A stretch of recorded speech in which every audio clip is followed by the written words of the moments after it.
Hatmi bir imtihan bolýar musulmanda. Her kim imanına göre imtihan bolýar.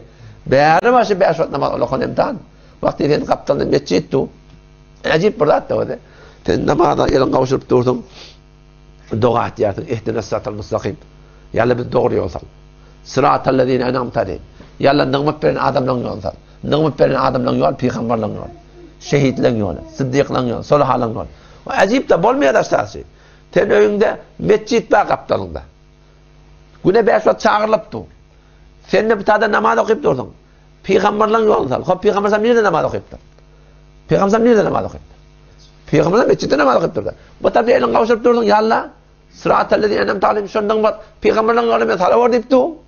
Halbuki peýgamberlaryň ýolunda da öýde namaz okýar. Vakti ki mescit ba, mescitte için ozur yok barmaklığa. Bağolmar imamın bir müşkülü yok. İmamın kıraatı doğru, zatı doğru. Ştada öýde namaz okuymaklık aslen doğru da Musulman. Öýde namaz okuymaklık ve hiç ondan doğru. Allahu Ekber deyipdi. La ilahe illallah deyipdi. Hayya ala salat deyipdi da. Tenden butada öýde namaz okuyardın, elin gawşyryp durdun. Ya Allah meşe peýgamberlaryň ýolundan.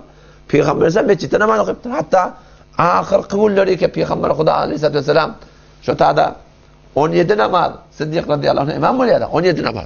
Şonna süýrenip mescide bardy peýgamber. Bir ki janyma sag, keyfin kök, hemmeleriniň jaýyna mescide jamaata çağırdy. Ulaqan bir musulman doganşyba bir imtihan şi, şoňa qymmatçyndan gaýym durmaklyk gerek. Allahu Rabbi vel İslamu dini ve Muhammeden Resulullah ve yaqini أدنو إليه